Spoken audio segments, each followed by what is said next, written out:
तमिलनाडु और आंध्र प्रदेश में आज दस्तक देगा चक्रवाती तूफान मिचोंग। आईएमडी के मुताबिक दोपहर 12 बजे दोनों राज्यों के समुद्र तट से टकराएगा साइक्लोन। तमिलनाडु और आंध्र प्रदेश में 90 से 110 किलोमीटर प्रति घंटे की रफ्तार से चलेंगी हवाएं। मिचोंग का असर ओडिशा, तेलंगाना, पुडुचेरी में भी पड़ेगा। मिचोंग तूफान के मद्देनजर पीएम मोदी और केंद्रीय गृह मंत्री अमित शाह ने तमिलनाडु, आंध्र प्रदेश और पुडुचेरी सीएम से फोन पर बात की, हर संभव मदद का भरोसा दिया। आंध्र प्रदेश, तमिलनाडु, पुडुचेरी और तेलंगाना में रेड अलर्ट, ओडिशा में ऑरेंज अलर्ट। इन राज्यों में एसडीआरएफ, एनडीआरएफ की टीमें तैनात। मिचोंग साइक्लोन का रेल और हवाई यातायात पर असर। रेलवे ने 204 ट्रेनों को रद्द किया, कई ट्रेनों के रूट डायवर्ट किए, 70 फ्लाइट्स भी कैंसिल की गई। चेन्नई आने वाली फ्लाइट्स को बेंगलुरु डायवर्ट किया गया। तमिलनाडु में जरूरी सेवाओं को छोड़कर सार्वजनिक छूट की घोषित किया गया है। लगातार हो रही बारिश के चलते कई इलाकों में बाढ़ जैसे हालात।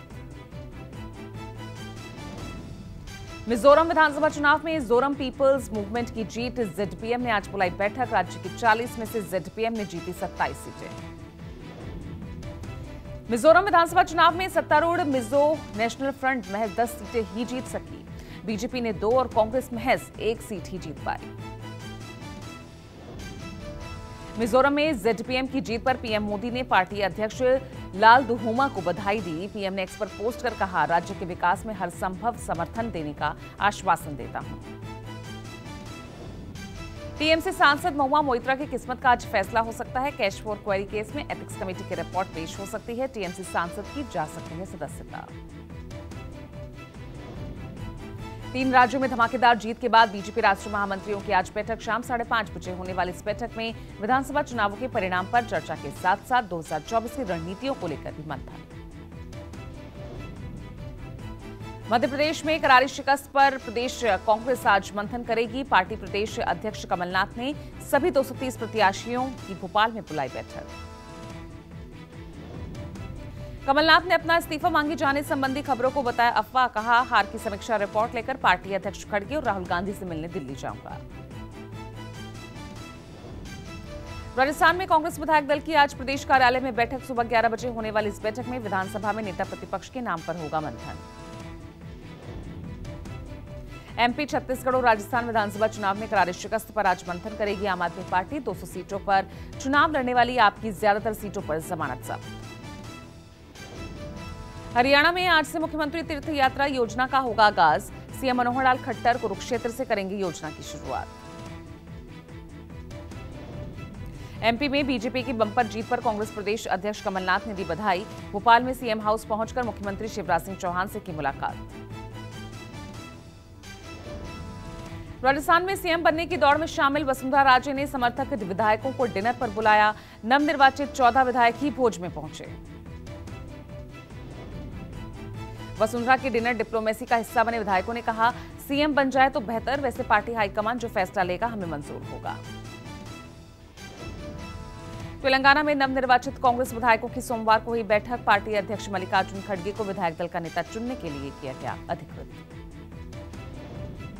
हैदराबाद में हुई बैठक में शामिल कर्नाटक के deputy CM DK Shivakumar ने कहा, विधायकों ने सर्वसम्मति से विधायक दल का नेता चुनने के लिए पार्टी अध्यक्ष खड़गे को अधिकृत किया है।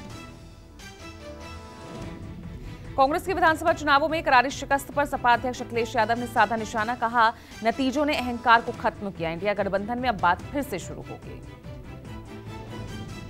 सपा अध्यक्ष ने इंडिया गठबंधन के लिए 2024 आम चुनाव को लेकर नया नारा भी दिया। कहा, घर घर बेरोजगार मांग रहा है रोजगार। एमपी, छत्तीसगढ़ और राजस्थान में चुनाव परिणाम को बीएसपी प्रमुख मायावती ने बताया रहस्यमयी। एक पार्टी के पक्ष में एक तरफा जनाधार शक पैदा करता है। 10 दिसंबर को पार्टी करेगी समीक्षा। शिवसेना यूबीटी के मुखपत्र सामना ने 4 राज्यों के चुनाव परिणाम की आड़ में कांग्रेस पर तंज कसा। लिखा, मध्य प्रदेश में कांग्रेस के पास जीत का बेहतरीन मौका था, लेकिन कमलनाथ शिवराज सिंह चौहान के सामने टिक नहीं पाए। टीएमसी अध्यक्ष ममता बनर्जी ने कांग्रेस की हार पर प्रतिक्रिया दी। कहा, चुनावी राज्य में इंडिया गठबंधन के सहयोगी दलों से दूरी और उनकी अनदेखी कांग्रेस को भारी पड़ी। चुनावी रणनीतिकार प्रशांत किशोर का बड़ा बयान। बोले, नरेंद्र मोदी के ग्राफ के ऊपर नीचे होने से नहीं मिलता मत। लोगों को बीजेपी की हिंदुत्व वाली विचारधारा पर हो रहा यकीन। लोकसभा में सोमवार को भारतीय न्याय संहिता, भारतीय दंड संहिता और साक्ष्य अधिनियम बिल पेश।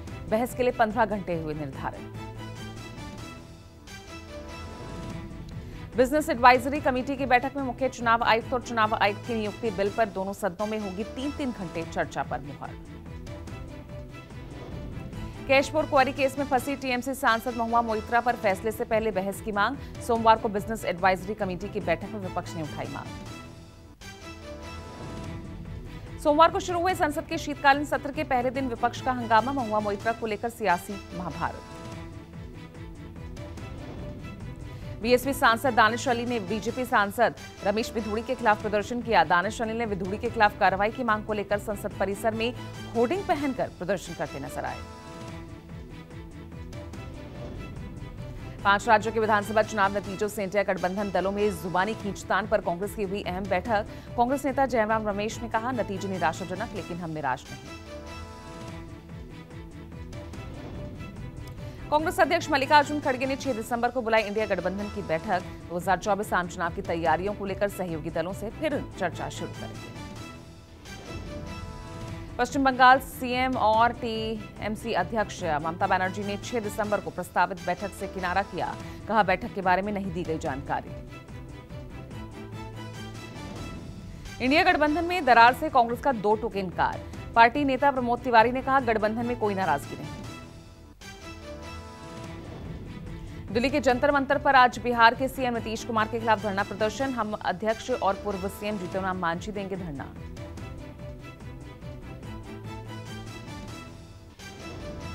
यूपी में कांग्रेस लोकसभा चुनाव की तैयारियों में जुट गई है। प्रदेश कार्यकारिणी की आज बैठक। 2024 चुनाव की रणनीतियों पर होगा मंथन। जम्मू कश्मीर के श्रीनगर में आज नेशनल कॉन्फ्रेंस की जनसभा पार्टी संस्थापक और पूर्व मुख्यमंत्री शेख अब्दुल्ला की 118वीं जयंती के मौके पर आयोजित होगी रैली। बिहार में पंचायत उपचुनाव की तारीखें घोषित। पंचायत के 1675 पदों के लिए 28 दिसंबर को होगा चुनाव। महाराष्ट्र के सिंधु दुर्ग में नौसेना स्थापना दिवस पर आयोजित कार्यक्रम में पीएम मोदी ने शिरकत की। सिंधु दुर्ग किले में छत्रपति शिवाजी महाराज की प्रतिमा का अनावरण किया। भारत के 3 दिवसीय दौरे पर आए केन्या के राष्ट्रपति विलियम रूटो आज राष्ट्रपति द्रौपदी मुर्मू और पीएम मोदी से करेंगे मुलाकात। यूपी सीएम योगी आदित्यनाथ आज 2458 नव चयनित अभ्यर्थियों को बांटेंगे नियुक्ति पत्र। चयनित अभ्यर्थियों में से 278 सहायक आचार्य, 2178 स्टाफ नर्स और 48 आयुष चिकित्सा शिक्षक होंगे। पूर्व पीएम एच डी देवेगौड़ा की बहू भवानी रेवन्ना का एक बाइक सवार को डांटने डपटने का वीडियो वायरल हुआ। बाइक सवार ने उनकी कार में टक्कर मारी थी। वीडियो में रेवन्ना कहती हैं, बस के नीचे जाकर मार। नोएडा प्राधिकरण पर एसआईटी का शिकंजा कसा। सुप्रीम कोर्ट के आदेश पर पात्रों को मुआवजा देने के मामले की चल रही जांच।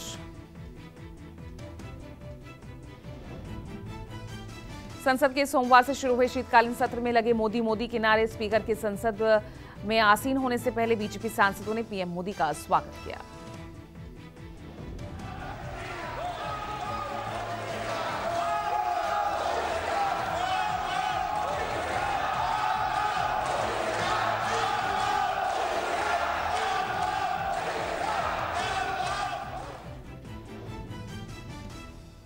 बीजेपी सांसदों ने नारेबाजी की। कहा, वोट फॉर मोदी सरकार, बार बार मोदी सरकार। सांसदों ने पीएम मोदी के सामने कहा, तीसरी बार भी मोदी सरकार।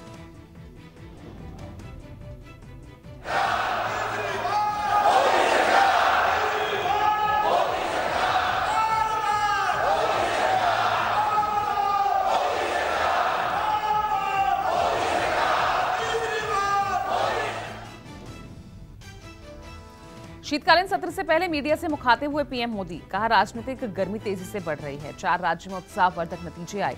सरकार के खिलाफ कोई लहर नहीं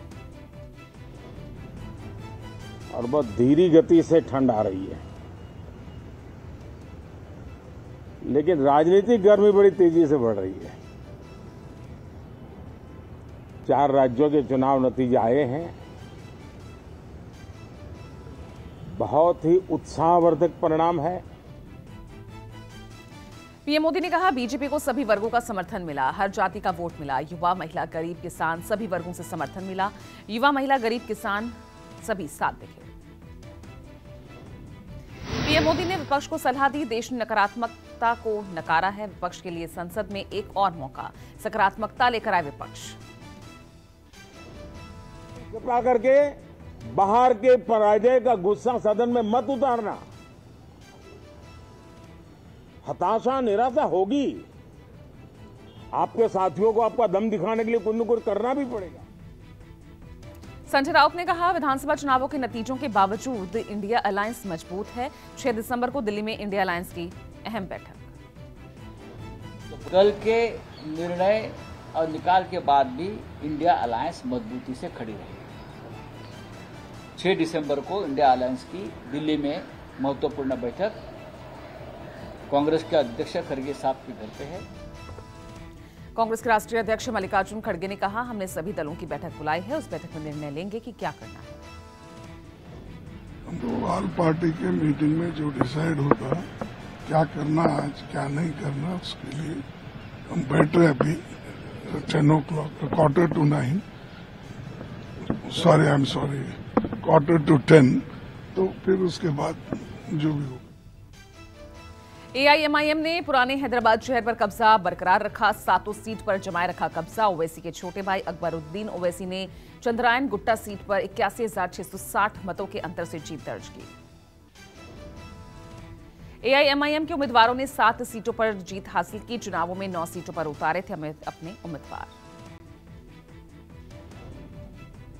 एआईएमआईएम को राजेंद्र नगर और जुबली हिल्स सीट पर मिली शिकस्त। वहीं दूसरी ओर 1999 के बाद से अकबरुद्दीन ओवैसी ने लगातार 6ठी जीत दर्ज की।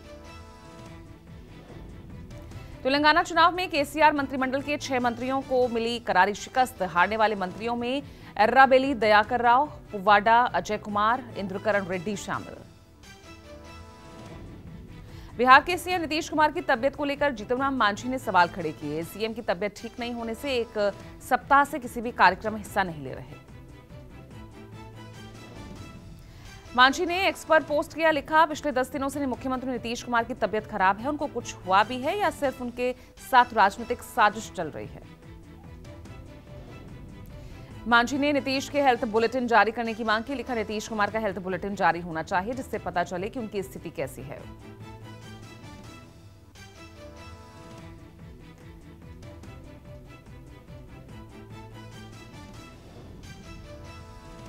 तमिलनाडु के कई हिस्सों में सोमवार को हुई भारी बारिश, कई पेड़ उखड़े। लगातार हो रही बारिश से चेन्नई सेंट्रल से खुलने वाली ट्रेनें रद्द। बारिश की वजह से चेन्नई में कई जगहों पर जल भराव, जिसके चलते अलंदूर थिल्लई गंगानगर सबवे बंद किया गया। कांचीपुरम में तेज बारिश की वजह से सड़कों पर जल भराव। अरुम्बक्कम वडापलानी में भी भारी बारिश। चेन्नई एयरपोर्ट पर पानी भरने की वजह से विमानों की आवाजाही बंद, रनवे पर भी भरा पानी। साइक्लोन को देखते हुए प्रशासन ने मछुआरों को समंदर में न जाने की सलाह दी, साथ ही बारिश और हवा की संभावना को देखते हुए 54 ट्रेनों का परिचालन रद्द किया गया। मिचोंग चक्रवात को लेकर आंध्र प्रदेश के मुख्यमंत्री वाईएस जगनमोहन रेड्डी से पीएम ने बात की है, कहा, राज्य सरकारों के निरंतर संपर्क में हूं, केंद्र सरकार लगातार उनकी मदद कर रही है। पीएम मोदी ने बीजेपी कार्यकर्ताओं से राहत और बचाव कार्यों में शामिल होने का आग्रह किया। पीएम ने कहा, चक्रवात मिचोंग से पूर्वी तटीय क्षेत्रों को प्रभावित कर सकते हैं। रणबीर कपूर की फिल्म एनिमल ने बॉक्स ऑफिस पर की ताबड़तोड़ कमाई। फिल्म ने 3 दिन में वर्ल्ड वाइड 340 करोड़ का कलेक्शन किया। फिल्म में रणबीर कपूर के लुक और एक्शन को खूब पसंद किया जा रहा। 26/11 मुंबई हमले का अहम साजिशकर्ता साजिद मीर को लाहौर जेल में जहर दिए जाने की खबर। भारत का मोस्ट वांटेड आतंकी पाकिस्तान के बहावलपुर आर्मी हॉस्पिटल में एडमिट। मालदीव के राष्ट्रपति मोहम्मद मुइज्जू का बड़ा दावा, कहा, अपने 77 सैनिक वापस बुलाने पर भारत सहमत। भूटान में भारत समर्थित पीडीपी की नेशनल असेंबली चुनाव के पहले राउंड में बड़ी जीत। टॉप की 2 पार्टियों के बीच फाइनल राउंड का चुनाव 9 जनवरी को। 5 मैचों की T20 सीरीज में ऑस्ट्रेलिया को 4-1 से हराने पर टीम इंडिया के कप्तान सूर्य यादव बेहद खुश। एक्स पर वीडियो शेयर कर कहा, अपनी कप्तानी में जीती पहली सीरीज हमेशा रहेगी यादगार। वेस्टइंडीज ने इंग्लैंड को पहले वनडे में 4 विकेट से हराया। इंग्लैंड ने पहले बल्लेबाजी कर बनाए थे 325 रन।